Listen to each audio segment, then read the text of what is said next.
He was a very good mediator, ভালো মধ্যস্থতাকারী ছিলেন। স্ত্রীদের মধ্যেও ঝগড়া লাগতো, বিশ্বনবীর স্ত্রীদের মধ্যেও খুনসুটি হতো, ঝগড়া মারামারি। বিশ্বনবীর একমাত্র ভার্জিন কুমারী স্ত্রী ছিল আয়েশা রাদিয়াল্লাহু তাআলা আনহা।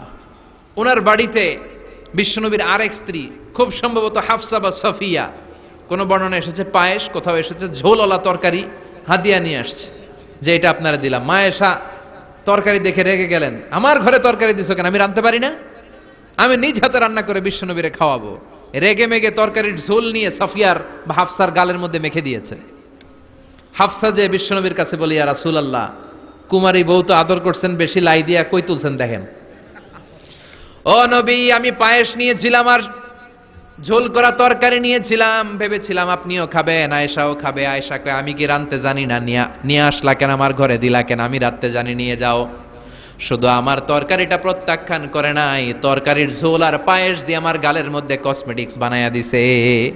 এই যে গাল দেখেন, দলিল নিয়ে আসছি, দেখেন কি করছে।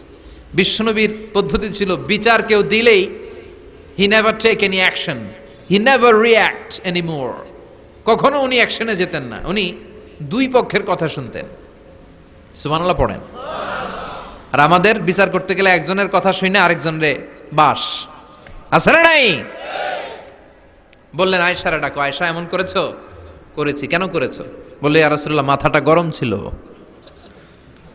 নিজেকে সামলাতে পারিনি গো নবী, সামলাতে পারিনি, আমি ভুল করেছি, আমি স্বীকার করলাম, মাফ করে দেন। বিশ্বনবী বললেন, এবার ঠিক আছে, দুজনের কথা আমি শুনেছি, এবার আমার জাজমেন্ট হচ্ছে কিসাস, মানে যেমন করেছো তেমন, গুতা মারলে গুতা, ঘুষি মারলে ঘুষি, আঘাত করলে আঘাত, ঠিক কিনা?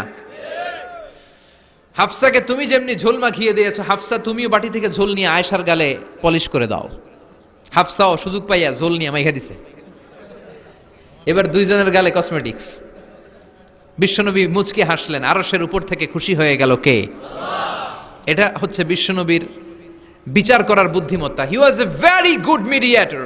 ঝগড়া লাগলেই, বুখারীতে একটা চ্যাপ্টার আছে, চ্যাপ্টারের নাম হচ্ছে ইযহাবু বিনা নুসলিহ বাইনাহুম। চ্যাপ্টারের নাম আমাকে নিয়ে চলো, আমি মিলাইয়া দিব। চ্যাপ্টারের নাম কি? আমাকে নিয়ে যাও, আমি মিলাইয়া দিয়ে আসবো। কত জায়গায় যে বিশ্বনবী যে মিলাইয়া দিয়ে আসতেন। মক্কা থেকে তিনি যখন মদিনায় এসছেন, মদিনার দুইটা গোত্র ছিল, আউস আর খাজরাজ।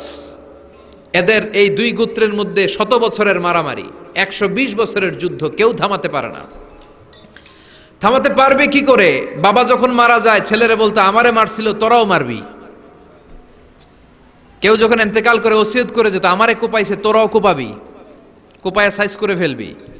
তো সবাই সবার রাগ আর ঝাল মেটানোর জন্য এরকম ছেলে মেয়েদেরকে ওসিয়ত করে যেত যে এই যুদ্ধ যেন বন্ধ না হয়, আমার প্রতিশোধ তুই নিবি বাবা। এরকম ডাকাত কিছু লোক আছে না নাই?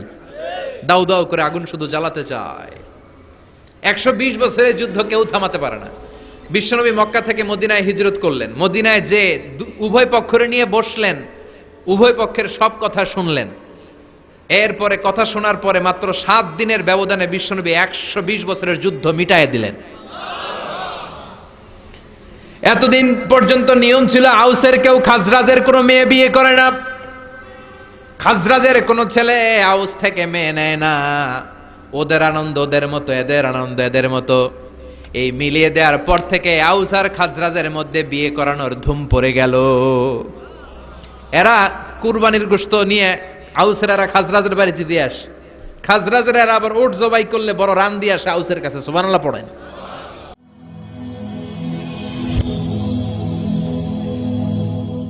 Rose TV 24. Enjoy by listening to the Holy Quran.